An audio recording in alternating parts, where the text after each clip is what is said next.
hambúrguer, esse disco de carne moída inventado pelos alemães, acabou virando o maior símbolo dos Estados Unidos e do capitalismo? O negócio ficou tão grande que tem gente que atravessa o mundo para fazer curso de preparação de hambúrguer lá e outros que gastam uma fortuna só para dizer que comeram o melhor hambúrguer do mundo, direto da terra do tio Sam. O hambúrguer virou mais que comida, virou status, virou ideologia, virou propaganda de liberdade em formato de sanduíche. E é aí que entra a ironia deliciosa do destino. Hoje, quem não pode mais ir aos Estados Unidos devorar um suculento cheeseburger é justamente o ministro da Saúde, Alexandre Padilha. O homem que defendia Cuba e sua dieta forçada de arroz com pedra e feijão com casca de charuto agora está proibido de experimentar um double bacon no coração do império. E sabe por quê? Porque o chapeiro de quem ele um dia debochou, Eduardo Bolsonaro, o cara que fritava hambúrguer nos Estados Unidos quando jovem, conseguiu que Padilha e a família perdessem o visto. Moral da história? Nunca subestime o chapeiro. Ele pode acabar decidindo quem vai ou não comer hambúrguer na América.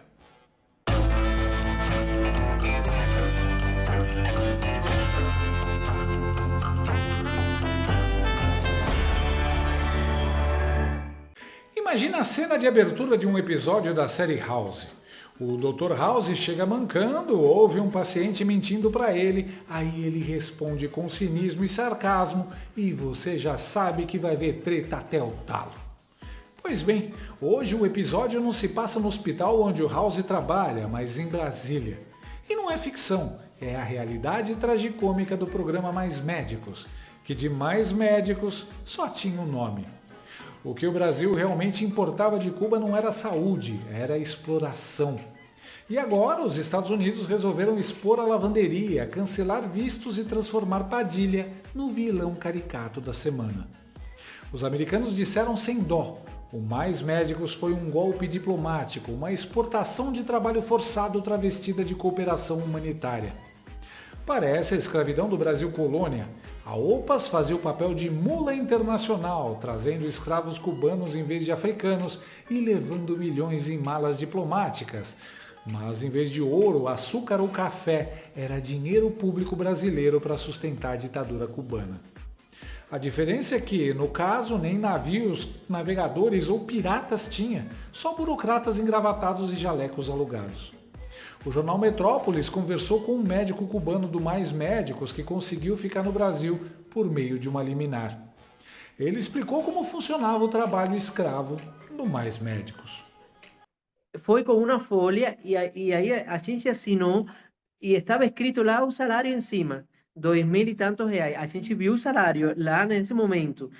Mas a realidade do que o Brasil pagava para o Mais Médico, a gente não sabia que era aquele valor.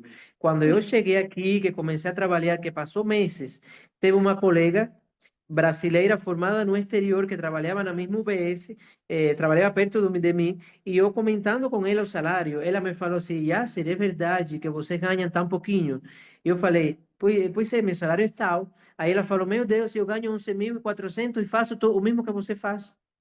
Então aí a gente começou a, né, no meu caso, eu falei, eu comecei a pensar assim, meu Deus, que diferença tão grande, mas não podia fazer nada porque eu aceitei isso.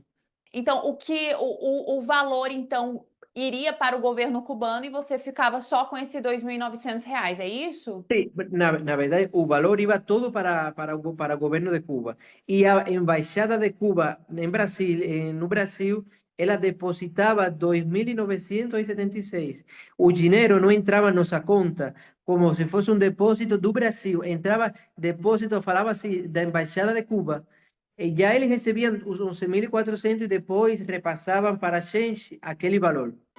Todo mundo sabe que essa porcaria de programa era apenas para lavar dinheiro público para sustentar os magnatas do regime cubano. O cara que fala que isso era humanitário e ajudava o povo aqui no Brasil deve concordar então com o argumento de que a escravidão também foi boa, pois fez crescer a economia dos países. É a exata mesma coisa. E para Marco Rubio, o chanceler norte-americano e filho de imigrantes cubanos, isso é pessoal.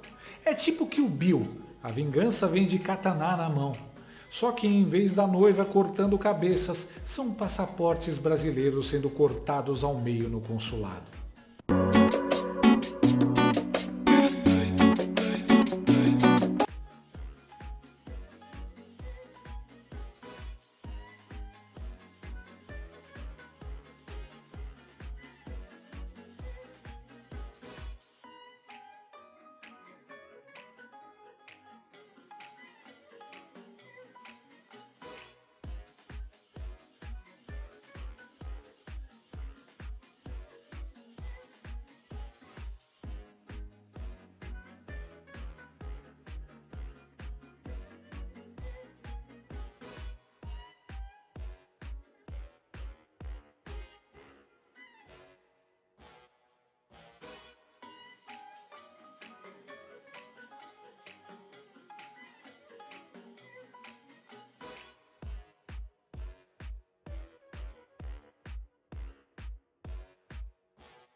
Estou absolutamente indignado.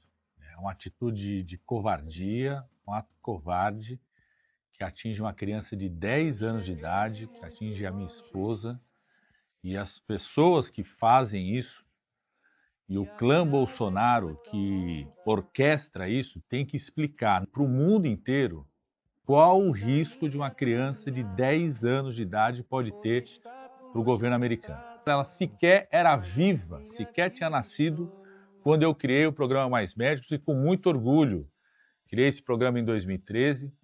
Hoje, não tem nenhuma parceria de médico cubano aqui no Brasil, mas tem em dezenas de países, de presidentes e primeiros ministros de direita, de esquerda, de todos os espectros políticos. Qual que é a explicação que não tem qualquer tipo de sanção, qualquer crítica a esses outros países? Não tem nada a ver com Mais Médicos, tem a ver com a tentativa de intimidar quem não baixa a cabeça para Trump, quem não bate continência para a bandeira dos Estados Unidos. Eu, durante a minha infância, vivia afastado do meu pai, porque o meu pai, depois de ser torturado, teve que ir para o exílio, inclusive lá nos Estados Unidos.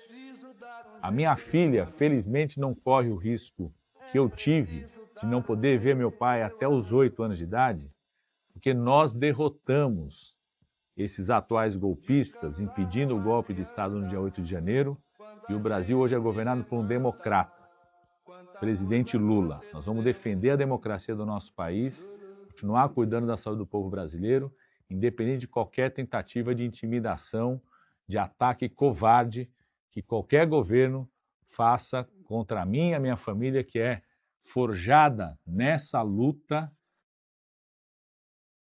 Imagina se todo brasileiro que tem visto negado ficasse nesse mimimi que o ministro tá. Visto não é um direito, é um privilégio. Logo, o titio Sam pode retirar quando quiser. E o mais patético, Padilha reclamou que uma criança foi incluída.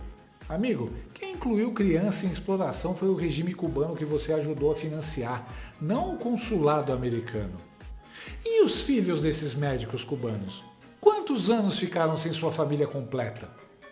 A filha do Padilha não pode ir para Disney, mas ele pode beijá-la e dar boa noite a ela, coisa que os médicos cubanos que ele traficou jamais poderiam fazer enquanto trabalhavam, pois era uma condição do programa escravocrata Mais Médicos que os familiares ficassem de reféns em Cuba.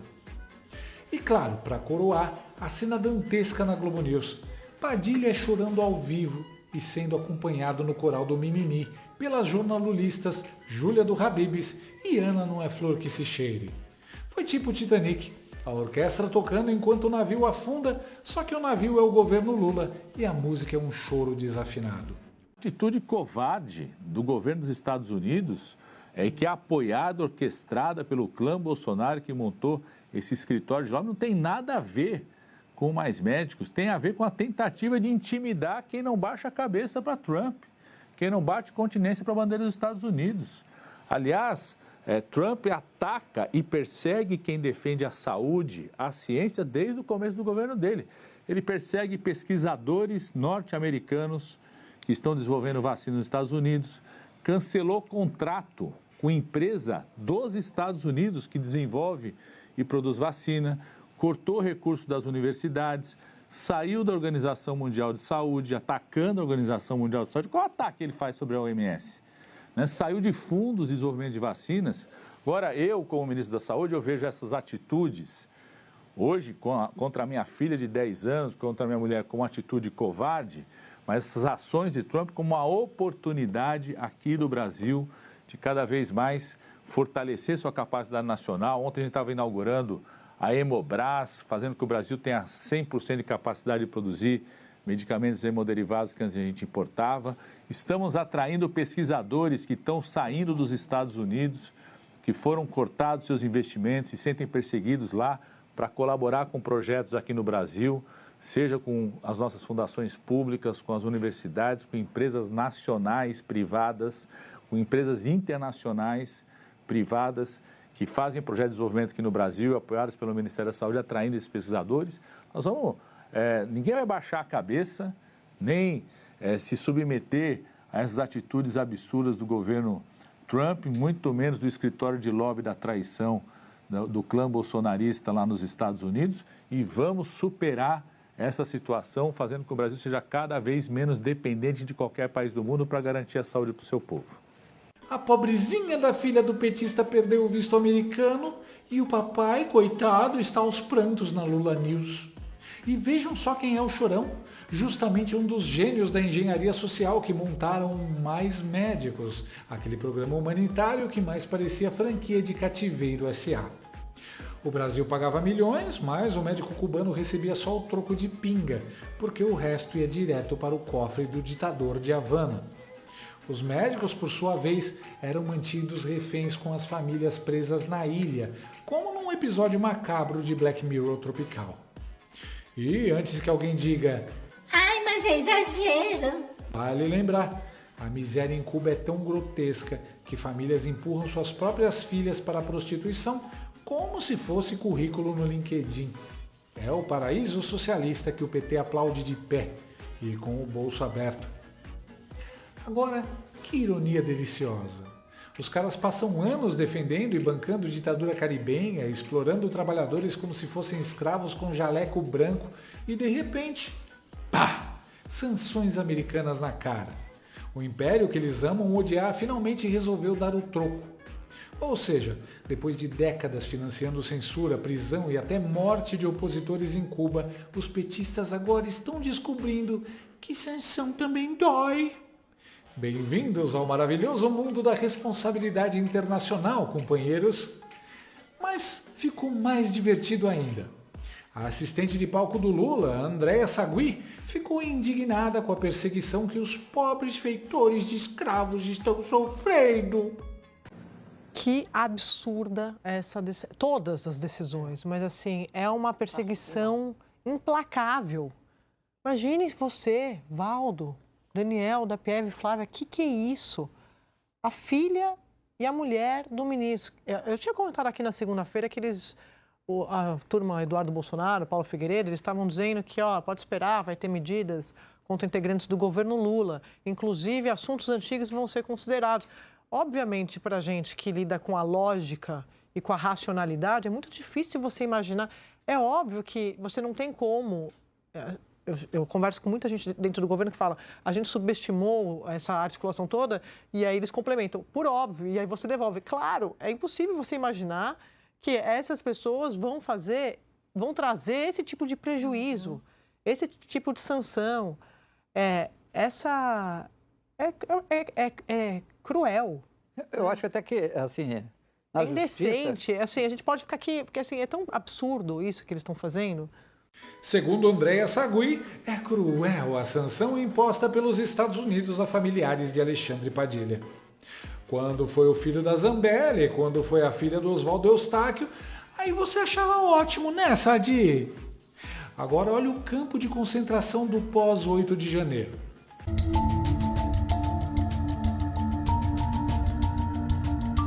Andréa Sagui não deu piti de indignação ao ver crianças, idosos e até cachorro caramelo aprisionado. Eu desconfio até que ela tenha comemorado. Por que Sadi não acha cruel a prisão da Débora do Batom, cujos filhos vão ficar 14 anos sem ver a mãe? Ou a prisão daquela idosa que foi agredida na cadeia? Ou a prisão do Clezão, que não está mais entre nós? Várias pessoas comuns, apoiadores de Bolsonaro, foram silenciadas, perseguidas, tiveram as contas totalmente bloqueadas. Não custa lembrar que a punição que a Sadi descreve como tão cruel se resume a pessoas que odeiam os Estados Unidos sendo impedidas de visitar os Estados Unidos. As punições que ela viu aplicarem aqui e até aplaudiu impediram que pessoas comprassem o pão de cada dia. E mais, quando os médicos cubanos tinham seus salários confiscados pela ditadura de Cuba, aí o silêncio da Globo era total. A Sagui nunca demonstrou solidariedade com os profissionais que foram impedidos de ver suas famílias, nem quando alguns deles fugiram do regime comunista e pediram asilo no Brasil ou em outros países. Agora, quando a pressão internacional bate à porta de um ministro petista, ela corre para bancar a justiceira. Que hipocrisia. Se bem que, na verdade, ela não está chorando pelo Padilha. Ela sabe que as sanções não vão parar por aí e logo ela e seus coleguinhas de bancada também estarão na mira. Mas a cereja no bolo, a internet desenterrou um post de 2021 em que Padilha debochava de Eduardo Bolsonaro por ter trabalhado de chapeiro nos Estados Unidos. O destino tem um senso de humor que faria inveja ao roteirista de South Park.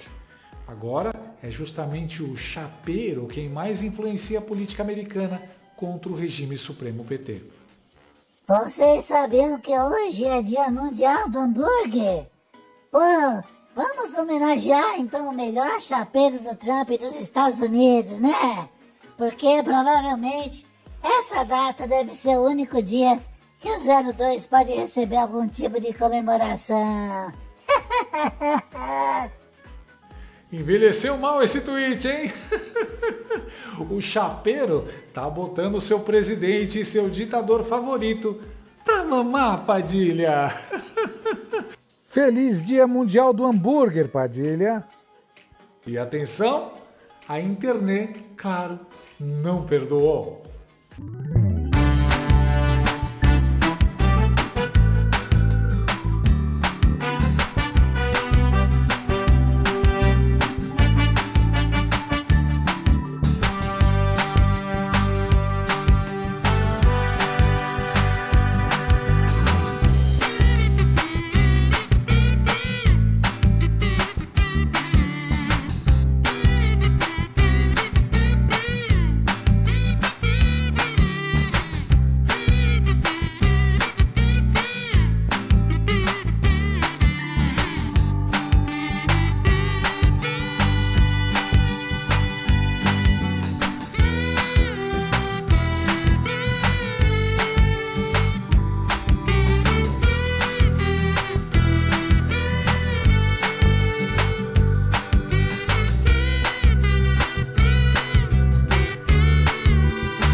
Padilha não dorme mais. O cara fecha os olhos e sonha com Eduardo Bolsonaro de avental e espátula na mão, servindo sanções no pão com cheddar.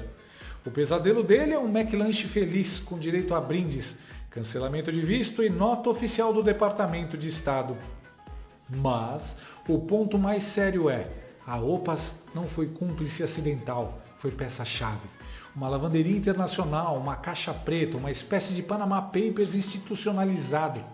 E isso não é detalhe, significa que Brasília se aliou conscientemente a um esquema que explorava médicos cubanos, desviava dinheiro e ainda driblava as próprias sanções americanas. É corrupção com esteroides, com jaleco e estetoscópio como disfarce. E se alguém em Brasília ainda acha que Trump e Marco Rubio estão só blefando, a realidade é outra. Isso é só o começo. A máquina de sanções americanas funciona como o compressor do Austin Powers. Lenta, anunciada, visível. Mas, mesmo assim, o regime PT-STF fica parado gritando, sem se mexer, esperando o atropelo.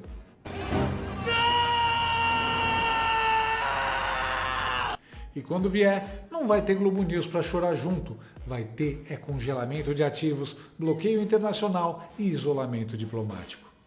Padilha chamou de ato covarde. Mas covardia é outra coisa.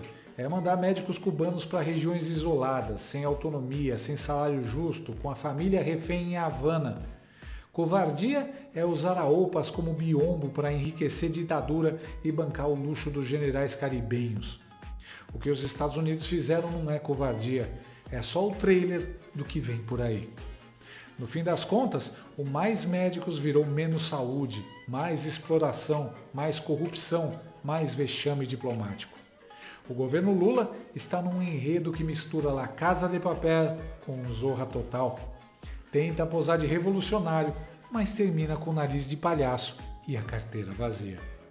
E Padilha, coitado, agora é o protagonista da própria série de terror, A Maldição do Chapeiro. Cada vez que ele vê uma lanchonete do McDonald's, deve ouvir na cabeça a voz do Marco Rubio dizendo: "Seu visto foi cancelado." Olha só como o destino adora brincar com ironia.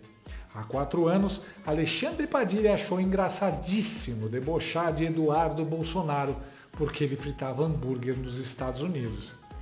Hoje, quem perdeu o visto para os Estados Unidos foi justamente Padilha e sua família, graças ao trabalho do mesmo Eduardo Bolsonaro. Ou seja, o chapeiro que ele ridicularizou virou um maître da diplomacia americana. No fim das contas, a vingança é mesmo um prato que, ao contrário do hambúrguer, se come frio.